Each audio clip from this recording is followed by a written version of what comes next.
right out of my pants. Don't you know I got a little secret? It's the ace of hearts up my sleeve. And when I get home to my honey, she give me love like you wouldn't believe. Yeah, they call me Mr. Lucky, and I thank my stars above. You can call me Mr. Lucky, 'cause I'm lucky in love. When I'm walking through my neighborhood, everybody knows I'm feeling good.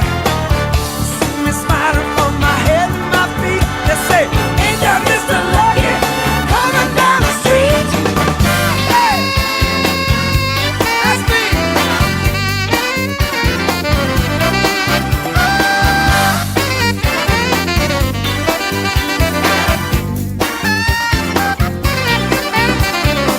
I'm Mr. Lucky when you kiss my lips, when you touch me with your fingertips.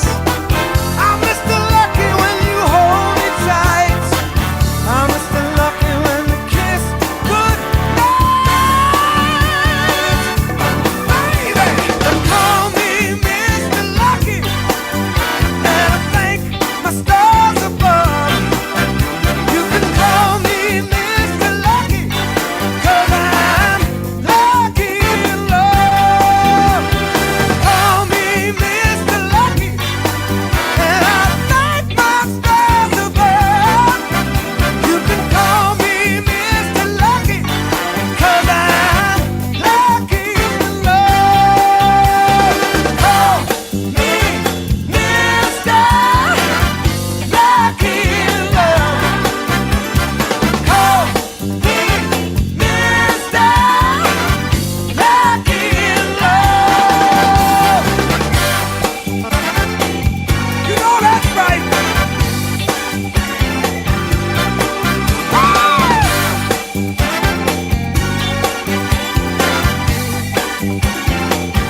Baby, baby, baby, baby, baby, baby.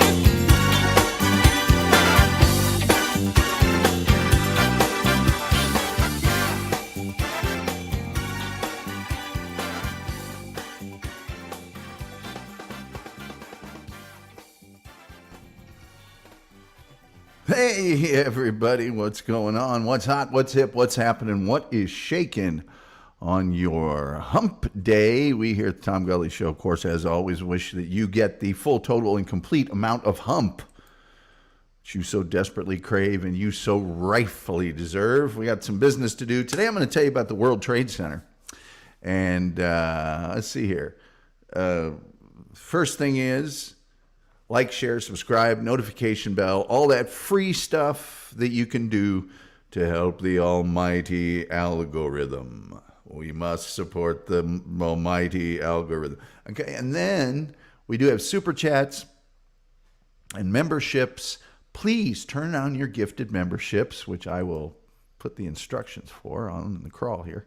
It's at the end of the crawl. It's really easy to do. And a lot of times, extremely generous philanthropic people like Kahuna will gift memberships. And if your gifted memberships are turned on, then you get a freebie. And you get all that great member stuff that we do.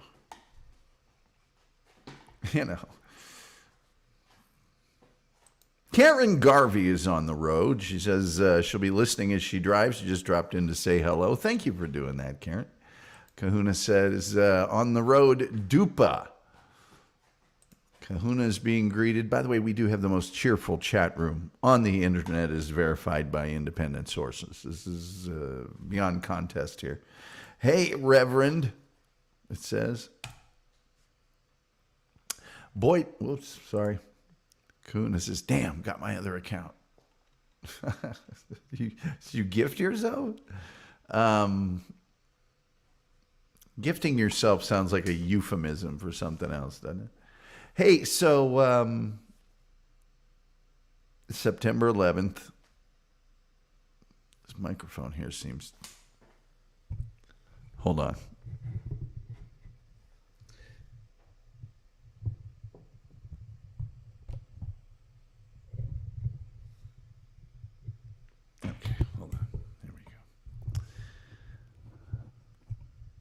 I think that's a lot.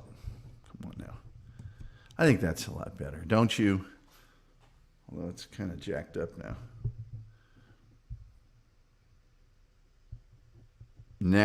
Now we're talking. Okay, so sorry about that. The chef is in the house. That's pretty awesome. So 9/11, I highly recommend that you go to my webpage, thetomgullyshow.com, and just put 9/11 in the search window and listen to the listeners special from 2014. Highly recommend. Basically, I got a whole bunch of people to call in and just tell what happened to them on 9/11. So it's all of these varied stories, that anyway. People saying hi, chef's in the house. Okay, so today, boy, did I have a day. I'm pretty legendary that I don't forget things ever. And I had a sort of a retail errand that I needed to go to another part of Dallas and buy something in person at a store. And it was about 14 miles from here one way. So I jump in the Jag. Yes. And zip on over there. I get there and I get the thing that I'm going to get. And I go to the counter. I open up my wallet. There's no debit card. I don't forget things ever. That just never happens. Ever. So I immediately freak out. Of course, I had to leave the thing there at the counter, drive 14 miles back because the last place I used the debit card was at is that a 7-Eleven? I guess it's a 7-Eleven near my house 2 days earlier. I'm like, there's no way that, you know what? The dude working the counter was the same dude that I was there last time. He actually saved it with a copy of my receipt from that purchase, pulled it out, and handed it to me. Now that's classy. But for a while there, I'm like, I got to change all my automatic debits to this card. I got to... For just a while there. Okay, let's see what we got here. How was on my drive? This gentleman, I think I took an Uber or Lyft from. Price Fam says, hey, Tom, Chad the Uberman. Well, it would have been an Uber then. Hey, Chad, how are you doing? And I've said this before. He and I know a guy that's a guy. Let's see. People saying hi. Other account chef. Oh, Hope in the Jag. Oh, yeah. It was great. I took the highway for a change. It's just like riding on air. Man, it was so... Oh, it was beautiful. Taiwanese so early in this show must be getting old. Well, Bill, it's been that way for years. I don't think it has anything to do with age.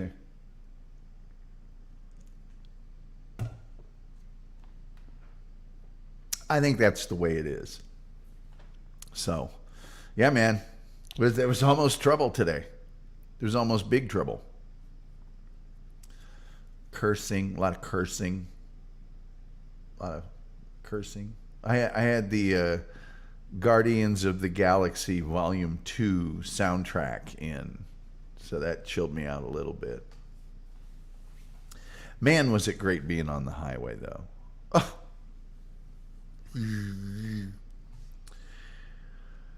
Hey, Lucas Malago is here. Whoops. Lucas Malago is here. It's the House of Pancakes, Bill, on our day of tragedy. Yeah, Bill. Kuna says, you know a guy that's a guy. Sad, that is getting more rare. Well, not that kind of he's a guy. He's just a guy. He's a major player. Akko says, trouble? I haven't said anything yet. Well, there was almost big trouble. Man, that guy was so great to just keep that there. Oh. And then all my troubles went away. But then I had to drive all the way back over there and get it and come back. And on the way back, I may have gotten a slice of pizza and a dozen wings.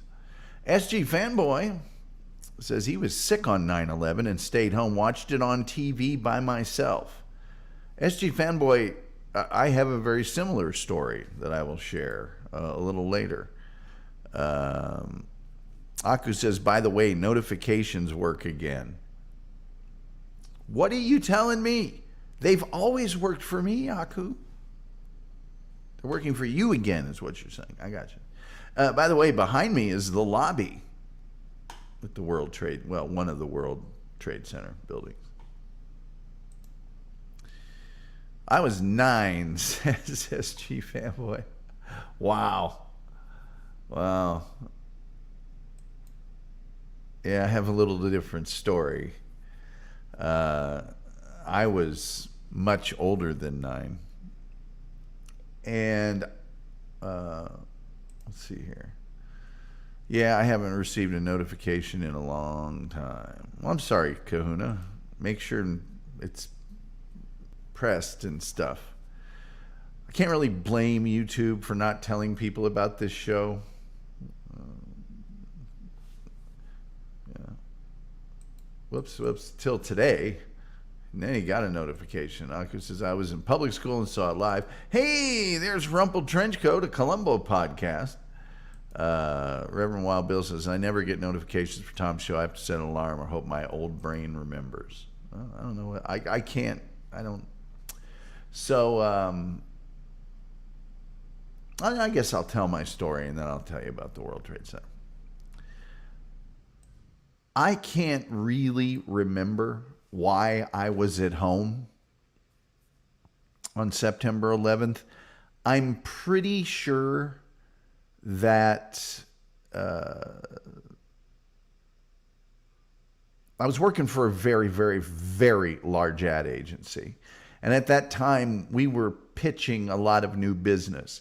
And so I was pulling massive all-nighters, like even on weekends.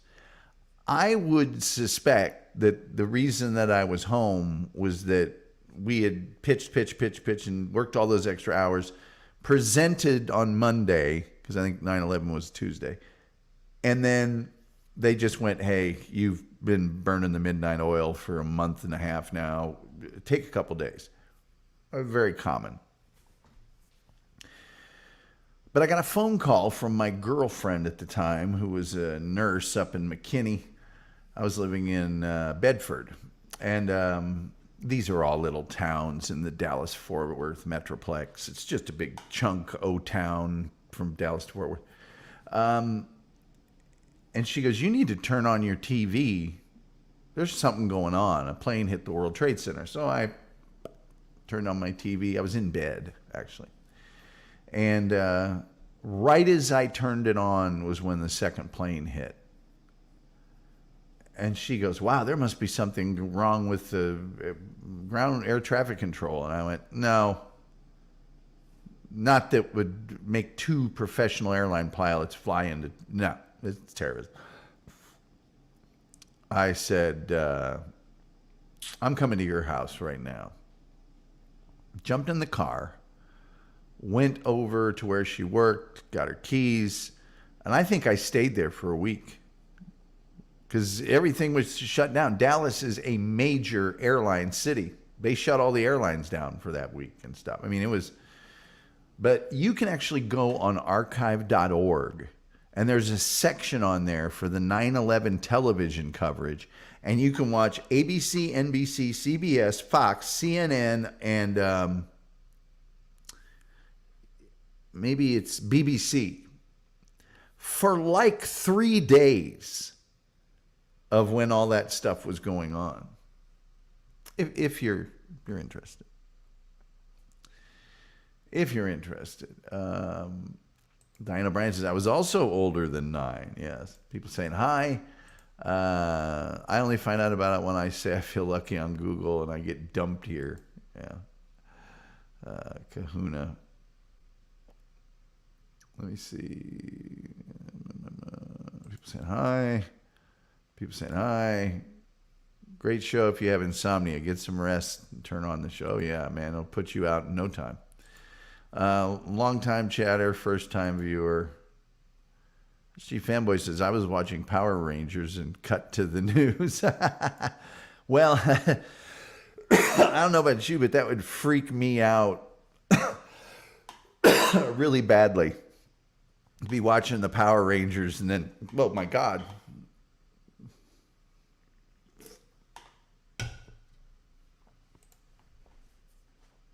Trevor Garner has joined us.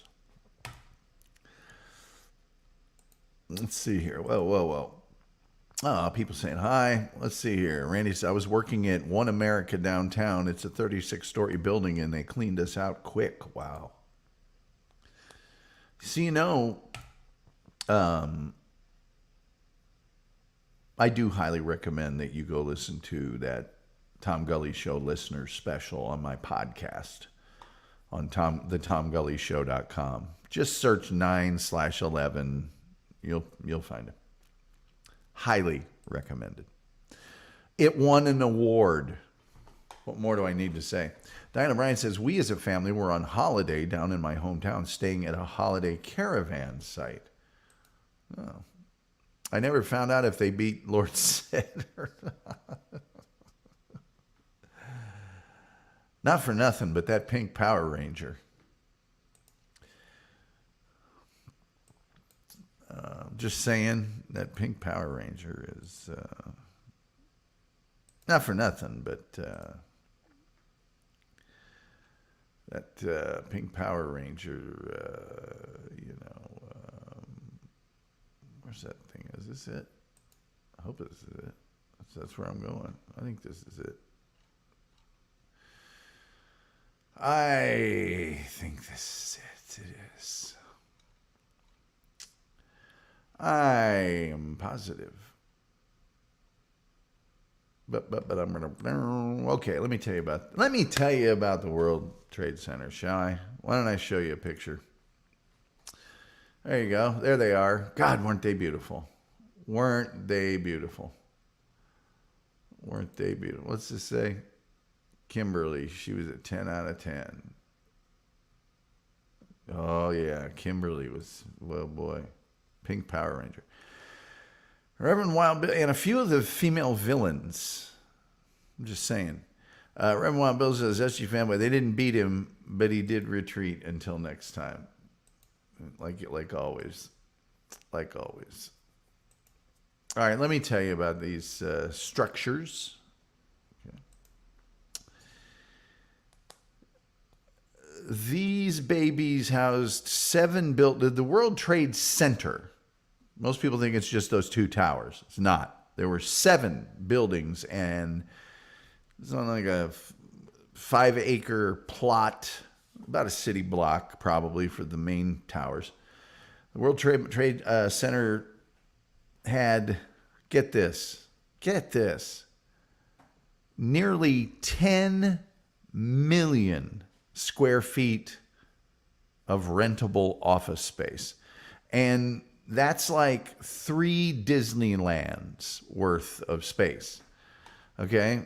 In 2001, when the buildings, were destroyed, the World Trade Center housed more than 430 businesses from 28 different countries. Now, it had its own zip code. There you go. The one tower, the North Tower, well, both towers stood over a quarter of a mile tall. Okay?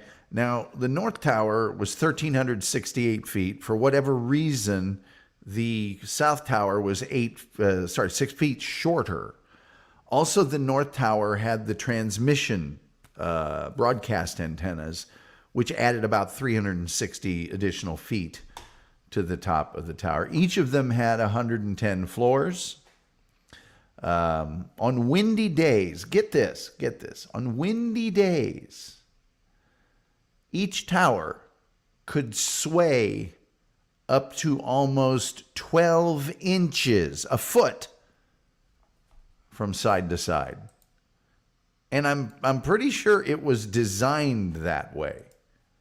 It's just not an accident that it happened. But there were 43,600 windows in the Twin Towers, and those windows were equal to 600,000 square feet of glass. It took 20 days to wash them all. There were 198 elevators in the Twin Towers. Think about it. Almost 200 elevators in those towers. And the distance of the elevator shafts added up to 15 miles. There was 15 miles of elevator shafts up there. Each express elevator in the Twin Towers could hold up to 55 adults. And when they were installed, the motors for these elevators were the largest in the world. Construction of this whole shebang didn't start until 1966. But most of the first 2 years of construction was work below the street level. They started climbing, in build in 1968. The North Tower was completed in December of 1970, and the South Tower followed about 6 months later in July of 1971. More than 425,000 cubic yards of concrete were required to construct the World Trade Center, and that's enough to pave a sidewalk from New York City to Washington, D.C. At least 7 foundries supplied more than 200,000 tons of structural steel for the construction of the World Trade Center. That's more steel than was used to build the Verrazano Narrow Bridge. The foundations of the World Trade Center had to extend down to the bedrock about 70 feet below street level. During construction, workers removed more than 1 million cubic yards of soil and rock from the site in order to build that below the street level stuff. The South Observation Deck. Let me just show you an observation deck for grins. There's an observation deck for you. The South Observation Deck was composed of an indoor observatory on the 107th floor of the South Tower and an outdoor viewing platform on the very top of the South Tower. At 13,077 feet above street level, the outdoor viewing platform was the highest in the world when it opened in 1975. On average, the South Tower Observation Deck attracted 1.8 million visitors per year. From the opening day of the South Observation Deck in December of 75 through the close of business on the fateful evening of September 10th, 2001, more than 46.3 million visitors were on that observation deck. On a clear day, I can see forever. On a clear day, one could see for about 45 miles in each direction from the South Tower observation deck. There you go. There you go. World Trade Center had more than 20 different food and drink vendors capable of feeding a population of 150,000 each day. Yes. Some of the corporate tenants also had their own full-service kitchens to cater to their employees and their clients. The Windows on the World restaurant employed about 450 people who spoke more than 60 different languages, and that was at the very, very top of the North Tower, and a bad place to be on September 11. A number of people performed stunts or attempted to off of the World Trade Center. High-wire walker Philippe Petit amazed New Yorkers by traversing a 131-foot-long cable between the Twin Towers, 1,350 feet above the plaza. He went back and forth several times, and he did this without a net on August 7th, 1974. On July 22nd, 1975, Owen Quinn performed the first parachute jump at the World Trade Center from the top of the North Tower. This was an unauthorized jump, and at least 4 other people parachuted off the Twin Towers between 1980 and 1999. On May 26, 1977, toy maker and mountain climber George Willig scaled the entirety of the South Tower's facade. Through this act, Willig earned the nickname the Human Fly. There you go. I could tell you more, but that's really all the stuff of note that I have to tell you about, 9/11, unless you guys would like me to run through the timeline real quickly. You let me know, and I'll do what you want. I'll do what you want. Let's see here. Chief Fanboy said, yeah, the Chinese girl with the scorpion hand was pretty hot. Yeah, man. Dinah Bryan said, also the same time my son Danny's friend had been murdered, Dan got the call from a friend. It traumatized him for quite a while. It was awful. Yeah, well, I imagine so. 20 days and a heck of a long hose to wash off all those windows.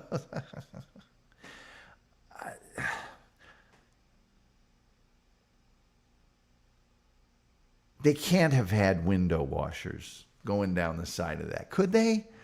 Is there a rope long enough and all that stuff? Or did they have the windows that can open from the inside and then I don't know. I don't know, man. Diana says, my mom has a plate of the Twin Towers my sister brought back from New York as a gift prior to the disaster. Well, there's all these movies and stuff that you watch them and you see them in there, and there was just, you took it for granted. Now they ain't there no more. Hey guys, hey Toby McGrovey. Toby McGrovey saying hi. We are the most cheerful chat room on the internet. By the way, like, share, subscribe, retweet, notification bell. All those free things you can do to help us with the almighty algorithm. And especially share the page on your social media and tell your friends to watch it. You know, your friends will trust you. I mean, not after this, but they trust you. Also, we do have super chats. Obviously, you know, we're not adverse to those. And memberships, and please turn on your gifted memberships. I don't know if they're all gone yet, but Rumple Trenchcoat was kind enough to give out 5 of them just a little earlier. So, you know, anything you can do for the cause, we appreciate it. Let's see here. Columbo podcast, man. That is a good podcast. I'm telling you. FG Family said, have any of you guys watched the doc about the woman who pretended to be a 9/11 survivor? SG Fanboy, yes, I have. And it's amazing. Isn't it called The Woman Who Wasn't There? Or something of that nature? Guys, you gotta see this documentary. You gotta see it. It will blow your mind. Let me see if that's the name of it. Yeah, I'm pretty sure that's it. The Woman Who Wasn't There. Along with the Tom Gully Show 9/11 special. I highly recommend, thank you for mentioning that, SG. I highly recommend The Woman Who Wasn't There. I super recommend it. It's an amazing documentary. It will blow your mind over and over and over again. It's almost unbelievable. You know, people saying hi. My friends trust me. Sure, well, at your stage of the game, Wild Bill, they probably can rely on you, but they know what they're dealing with at this point, right? Come on.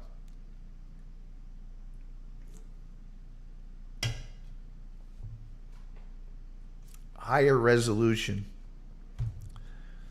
Yeah, that's it. The woman who wasn't there. That's it. I just looked it up. It is.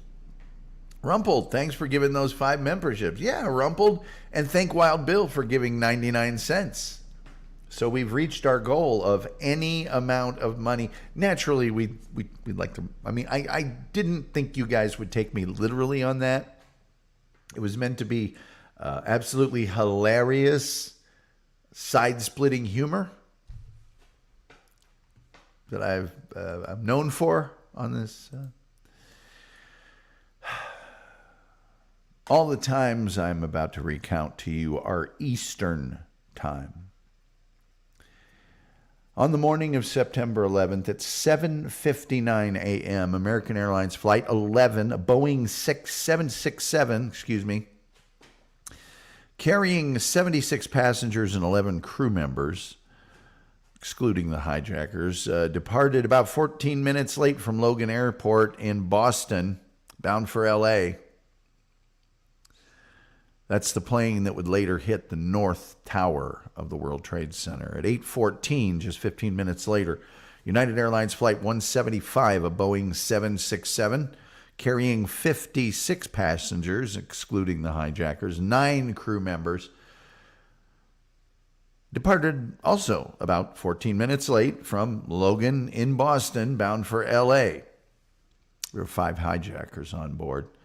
This is the plane that would later strike the South Tower of the World Trade Center. At 8:14, about 15 minutes into the flight, the American Flight 11 was hijacked over central Massachusetts and turned northwest, then south, heading straight to New York. At 8:20, American Flight 77, a Boeing 757, 58 passengers, excluding hijackers, 6 crew members, departed about 10 minutes late from Washington Dulles, bound for L.A. 5 hijackers were on board. That is the plane that would later strike the Pentagon.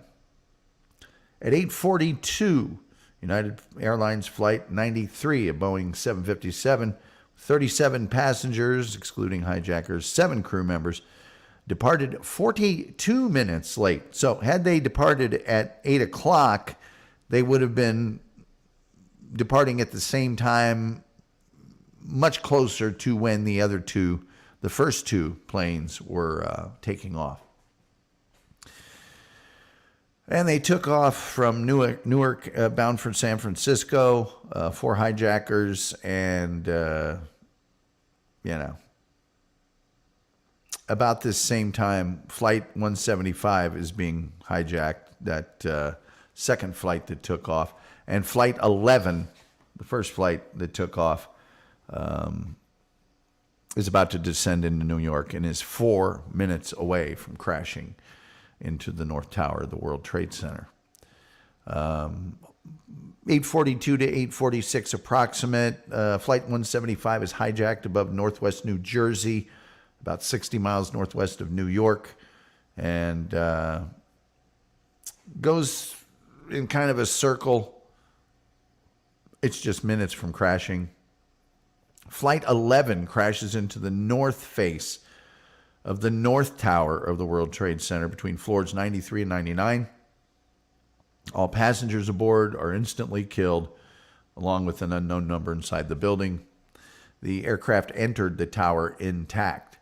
About 4 minutes later, 4 to 8 minutes later, Flight 77 is hijacked above southern Ohio, turning southeast, and its transponders turned off by the hijacker. Now, this has all happened even before an hour, okay, since the first plane crashed. And just minutes over an hour later, okay, from when the first plane took off, all right, Flight 175 crashes into the south face of the South Tower between floors 77 and 85. So that's about 17 minutes after the first building was hit. All passengers and crew are killed. Parts of the plane, including the starboard engine, leave the building from its east and north sides, falling to the ground 6 blocks away. Out of the 4 attacks, it's the only one that was witnessed by a live television audience and pretty much confirmed the North Tower had been deliberately attacked. That's all of that is the first hour. This tragedy was almost built for television. Things just kept happening. The first building's hit. How did it happen? What happened? Nobody saw it happen. Then the second one gets hit. On TV live, we saw it happen. Now we know it's probably a terror. Oh, wait a minute. The Pentagon just got hit. Oh, wait a minute. There's another plane on the loose. It just kept going and going and going. Little less than a half an hour later, Flight 93 is hijacked above northern Ohio, turning to the southeast. And about 10 minutes after that, Flight 77 crashes into the western side of the Pentagon. All 58 passengers and crew are killed, including an additional 125 on the ground. And then violent fire breaks out inside the Pentagon. 9:45, United States airspace is shut down by the Federal Aviation Administration. All operating aircraft are ordered to land at the nearest airport, and international flights are not permitted into airspace. At 9:57, just about 2 hours after the first plane took off, the passengers aboard Flight 93 began a revolt planned by Todd Beamer, Mark Bingham, Tom Burnett, Jeremy Glick, and others, moving against the hijackers in an attempt to take the plane back.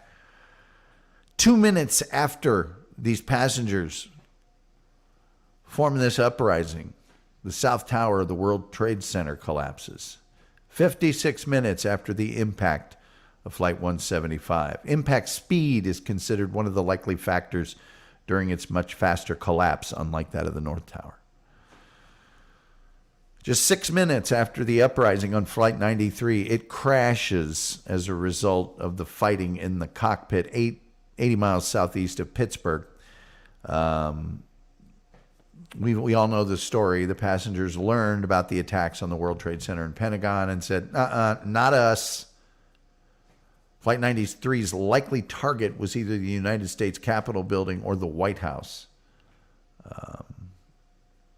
At 10:28, 2.5 hours after the first plane took off, the North Tower of the World Trade Center collapses. An hour and 42 minutes after the impact of Flight 11.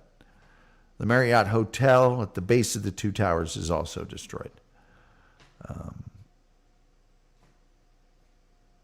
There you go. I think that's just about enough, don't you?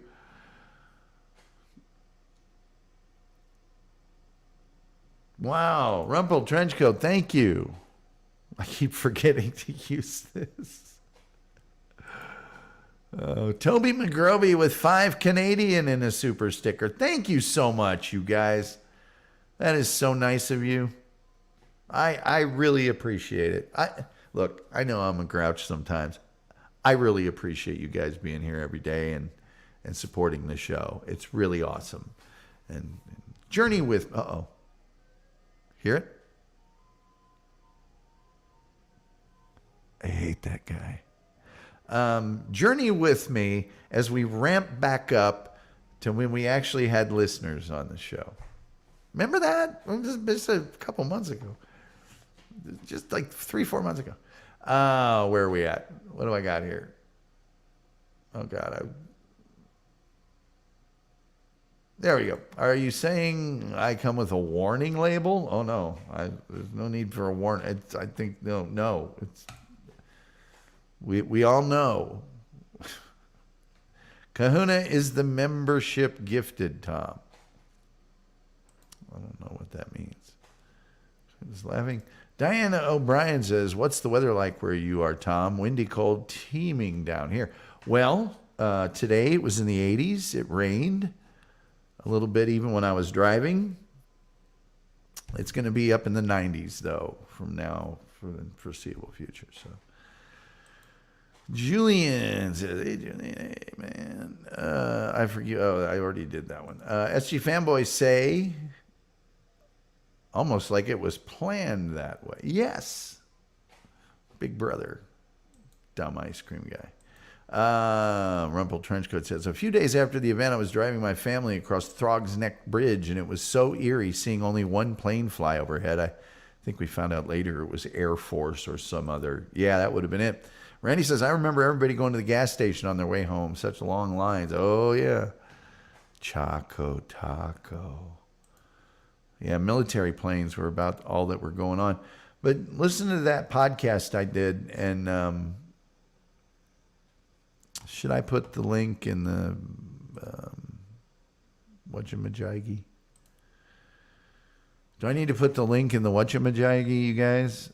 Here, why don't I put the link in the whatchamajiggy?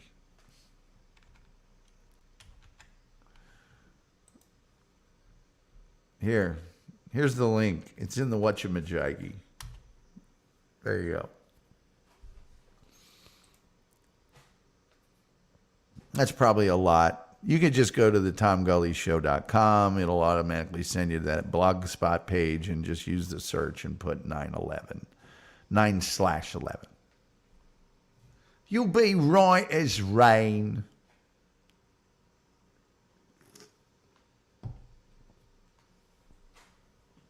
A lot of conspiracy theories exist about 9/11, and you guys know how I feel about it, conspiracy theories, but my regret is that we didn't have somebody really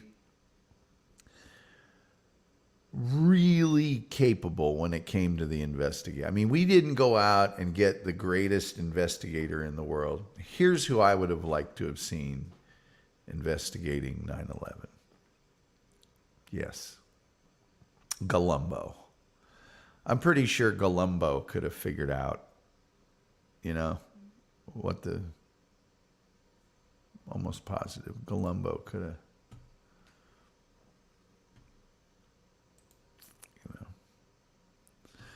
Here, you guys want me to give you a little taste of... I'm going to give you a little taste of The Thing. Would you like a little taste of The Thing? I'll give you a little taste of The Thing. Those who know me know I'm not bashful about giving you a taste of The Thing. Here's a taste of The Thing.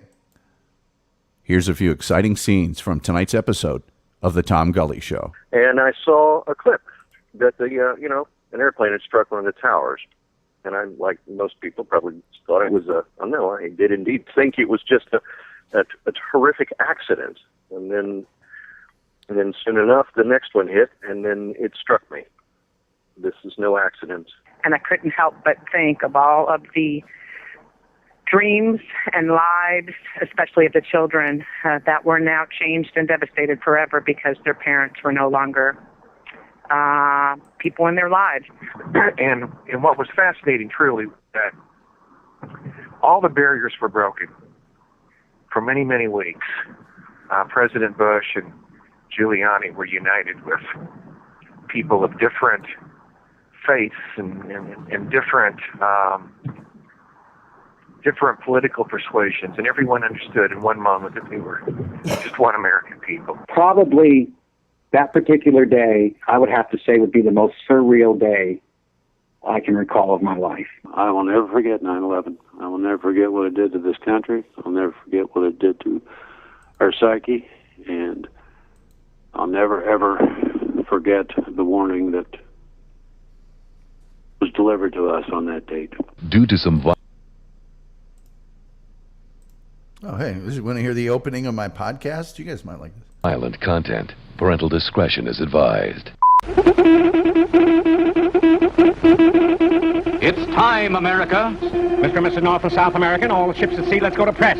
So sit back, buckle in, place your tray table in its upright lock position, and get ready for big-time radio, friends. It's time for... Yeah. I got like 270 podcasts, man. I'm not just dicking around here. SG Fanboy, Rumspell announced $2.3 trillion in missing money on 9/10. Well, you know, who can't misplace $2.3 trillion? SG Family says, I like the intro. Well, there's an ass ton of them there. The TomGullyShow.com. They're free. They don't cost nothing.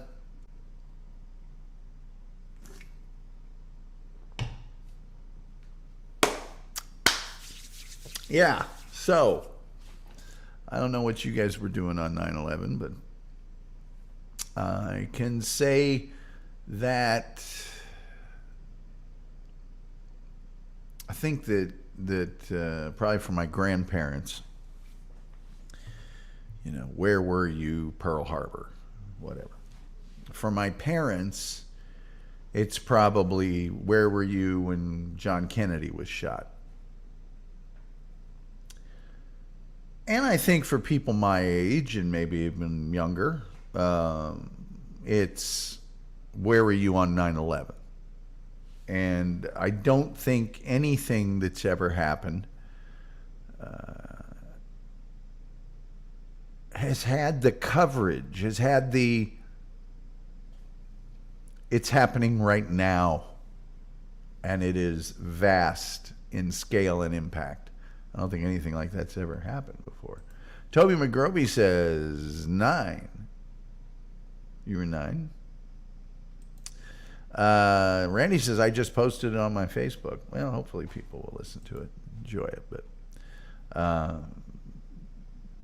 But that's the thing, is it was just, 9/11. I was in school watching everyone freak.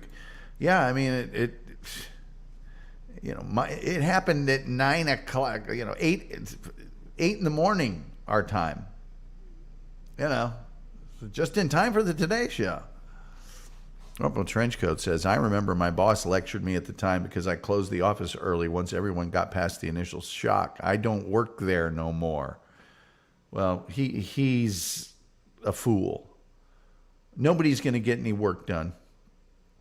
And everybody wants to be home with their families. For crying out loud, there were planes missing. We didn't know what was going to happen. Were bombs going to start going off? Were water supplies going to be poisoned? Who knew? Your boss is a tool. No one knows where the money went. No, that's what did you guys expect? What was the name of that big giant misplacement of money on the part of the government that they ended up finding? Oh yeah. It's never happened. Where were you when the Challenger exploded? That's another one. I don't think it's 9/11, but maybe that's another generation, Randy. Maybe that's another sort of generational thing. And that was live. So 9/11 just had so many, building hit, building collapse, just stuff happening all the time. We found their car. We found this. We know who they are. But,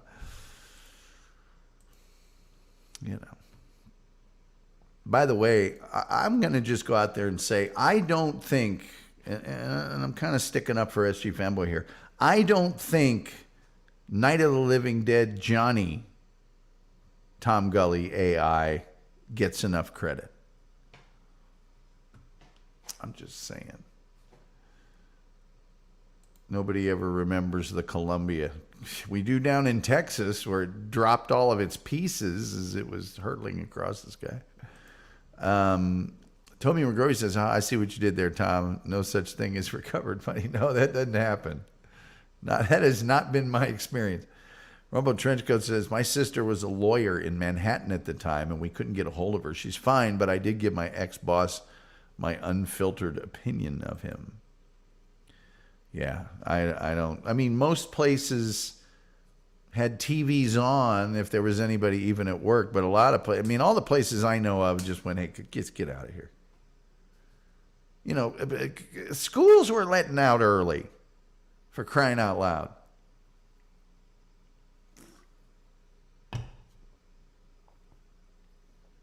For the love of Mike. You know. I was extremely preoccupied with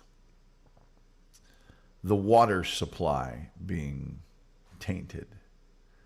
I'm like, it seems to me like if you went to one of the water purification, and you threw enough of something in it, but then I started reading about it and doing the math. It's really hard to poison a water supply. It takes way more poison than is feasible. The Reverend Wild Bill says, that was a crazy day for me. I think it was a crazy day for everybody. I got in my car very shortly after, and I guess the route to get there is sort of unimportant, but you got Dallas. You got Dallas here. You got Fort Worth here. In the middle of these two hands is called the Mid-Cities. And that's where I lived. And my girlfriend lived, right about where my ring is. So I had to go all the way across, all the way, and then up. And normally that took a long time because this one road was a traffic jam. Not that day. I was driving a Mercedes 300 SD Turbo, 1986 at the time, and I had that thing opened up the whole way. Then I stayed there for a week. I think she might not have had to go to work or something. There's a lot of stuff closed down. Rumble Trenchcoat says that there was that week or two of anthrax scares too. Oh yeah. Yeah, that was a weird time. SG oh boy. Yes, SG. I remember Steve Ranazizi. He was indeed a comedian who lied about working in the towers on 9/11 and then got found out. The Wolf says, Big John contacted me and was describing what would happen if either of us were on that flight. Well, yeah. There's always that. The Reverend Wild Bill says, I was moving that day until I was called in after the first hit. I had to babysit the FEMA office in Atlanta. That had to be fun. Diana Bryan says, got to go now, very tired, night, night. Hey, Diana, so good to see you here. So good. Thank you for being here. Now go get some sleep. Rumble Trenchcoat says, night, Diana. Yeah, I don't even want to think about if the Wolf and Big John were on one of those flights.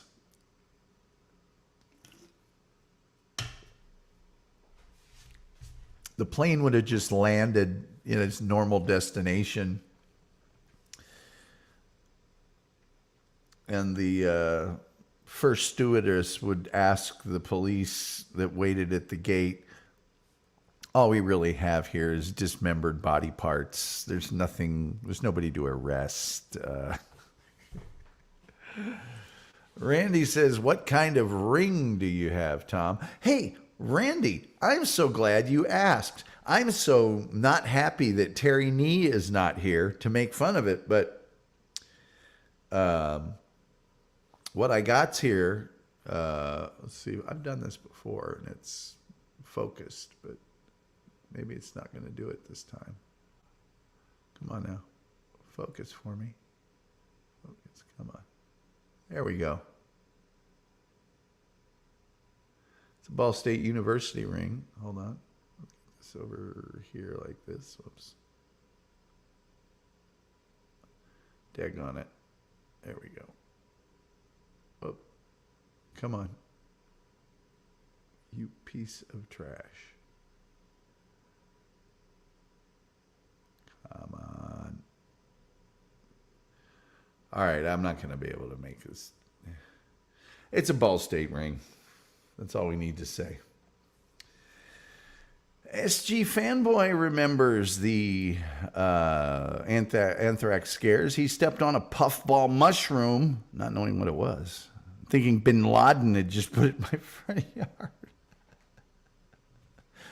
That's says anthrax mushrooms. Reverend Wild Bill says, one question, Mr. Gully. Why post a phone number with no phone service? What's it to you?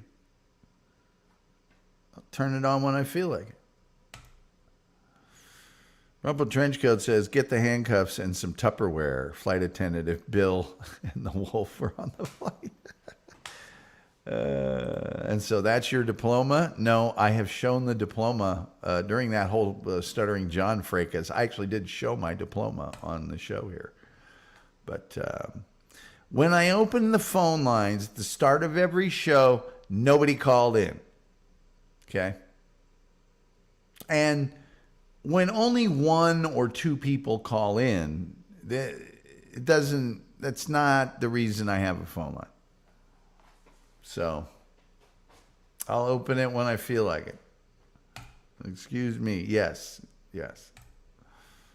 When I feel like it. I'll do something sometime. Get people to start calling. I used to have people call in all the time. Most of whom I didn't want to talk to. But there were a lot of callers.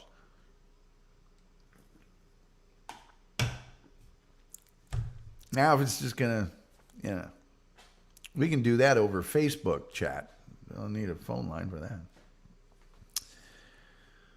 So,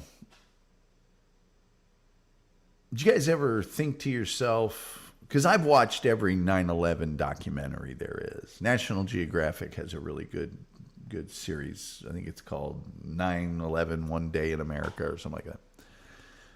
It's really good. Do you ever think to yourself what you would do in that kind of situation? Because I think one of the floors, like 7 people got out above a certain height, or 4 or something like that.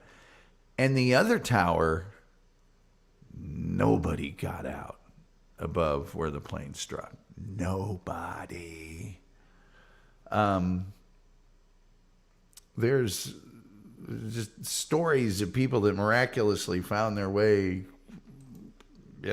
down. Urban Wild Bill says, I think to myself all the time. I say, I think to myself, which is my favorite way. Let's see here. I think to myself all the time. I say self. I already had that. Oh, this is the one I was looking for. The wolf says, that chemical has a half-life of 10,000 years. What chemical? The Red Bull? God. I'd be ashamed to, 10,000 years. I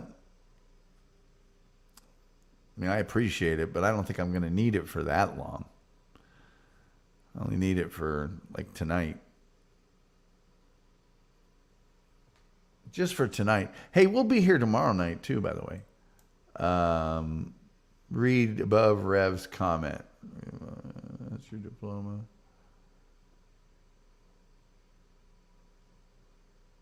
I can't play 52 card pickup with chat right now. Read above. I talk to myself and answer myself also. Sometimes I'm the only intelligent person around to have a conversation. Well, I think they should, people that talk to themselves should be paired up with each other so they look like they're having a conversation rather than, I have to admit, I do go on to archive.org every now and then. I might do it tonight. And I do go to that 9/11 area, and I do watch one of the networks covering from right when it hit. And, it's pretty amazing how fast we found things out. But then again, it's not.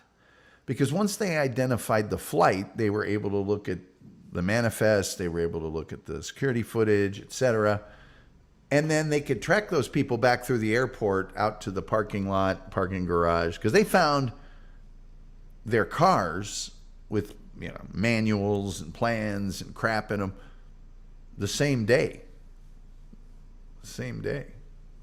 Which kind of makes sense, more than I thought about, you know. And, you know, all the, like, the shows you watch and the things that happen in the world, you think, oh, the FBI, they're just meandering around, or the CIA, whoever. Hey, man, when 9/11 or something like that happens, that's when those guys go into ultra, super, uber, kick-ass mode, and you get to really see what they're about. Let's see here. The Wolf said, trichloroethane can poison 100,000 gallons of water, just one drop. Yeah, I don't have any of that. I don't know how to get that.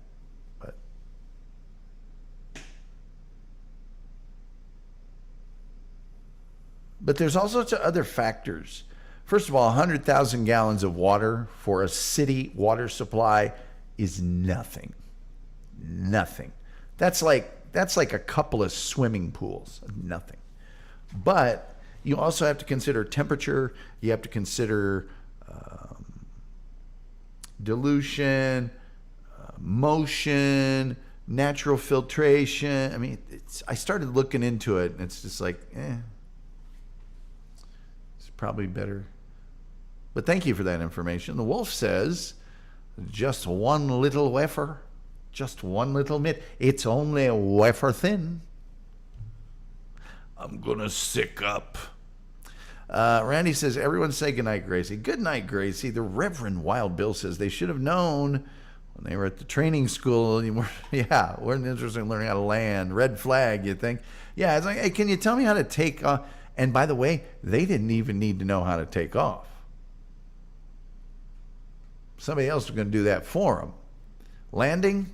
Don't really need that. Just, I don't know, I steer it in the air. Okay. Good night, Gracie.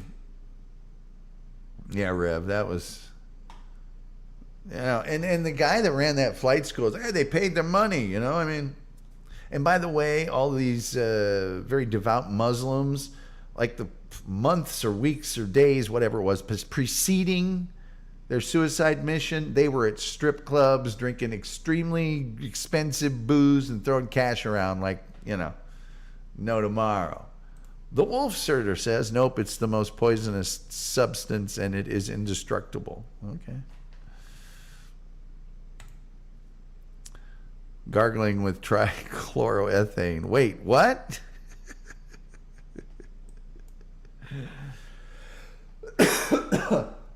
What's it do? What kind of poison is it? Does it,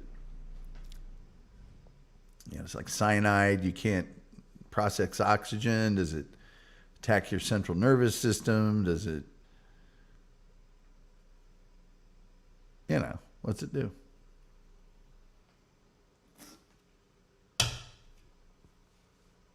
Wow. Like no tomorrow. Well, what can you say? Wolf's laughing. What's it do to you?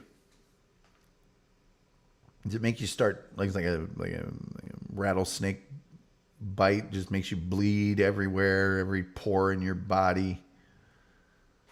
Does it make you have like terminal flatulence? You just literally pass gas until you die? Or some other humiliating. First I've heard of this trichloroethane. The more I hear of it, the less I care for it. I don't know what tomorrow's show is going to be about. Tomorrow's show will be about 9/12. By the way, hey, Wolf. I got to sneeze, and there's 3.5 minutes left in the show, so I'm not going to be able to sneeze.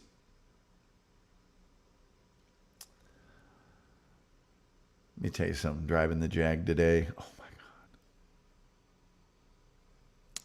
God. Oh, my God. Hey, if it isn't our good friend RMBXL 1989, those towers were a perfect blend of modernism and Venetian Gothic architecture. You can say that again, RMBXL 1989. And you know what else, my man?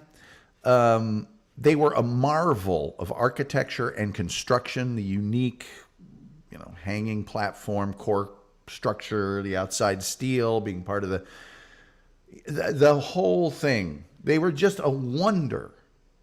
And we now view them as just buildings that got knocked down, but we never kind of do enough service to just what a marvel. They would sway 12 inches either way on a windy day to compensate. I mean, pretty amazing.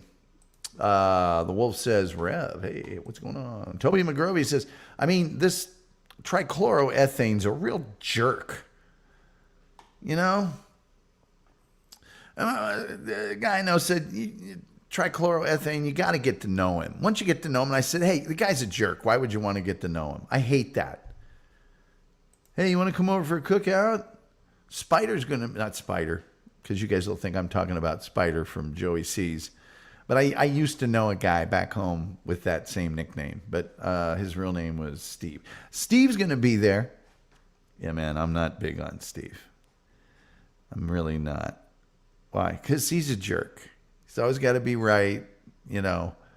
Water freezes at 32 degrees. Well, actually, I just don't like. You just got to get to know him. I hate that. It's like, why do I got to get to know him? And why would I want to get to? The guy's a jerk.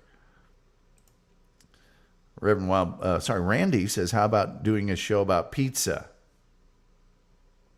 Randy, for your sake, oh, by the way, today's t-shirt, the Indianapolis Colts training camp t-shirt. Randy, I already did a show on pizza.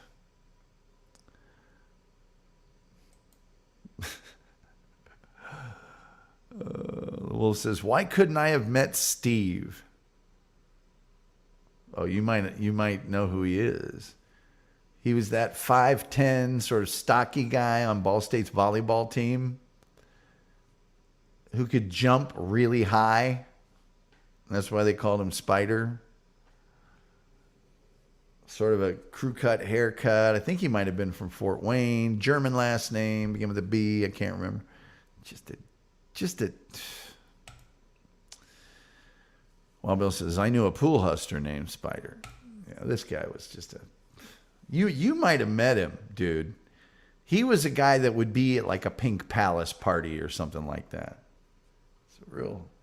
And so I played basketball with him and a bunch of the Ball State basketball players in a men's league after we were out of school.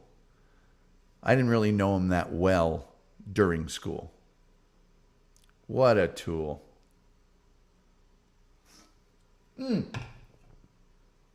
Incidentally, the guy who told me you just got to get to know him, later on, that guy went, I kind of noticed what you were saying about him. You're right. And I'm like, yeah, see? Wolf says, I never met him. Darn right, because you just set him straight. All right, that's going to do it for us tonight, I guess, kids. Hey, I would like to thank the Reverend Wild Bill for donating. Of course, the Kahuna for gifting those 5 memberships. Thank you so much. My good friend, Rumpled Tredgecoat, for being a member for 4 months. And, of course, Toby McGroby with $5 Canadian. You guys are the greatest. Thank you so much. I appreciate it more than you'll ever know. And we'll be here tomorrow. Because you know what? We're on 5 days a week. We're on at this time. That's just the way it's going to be.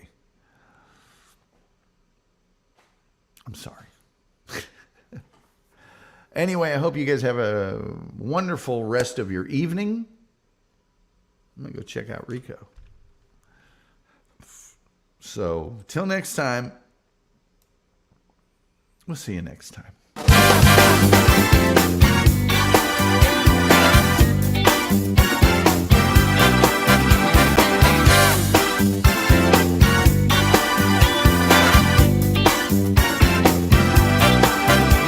They call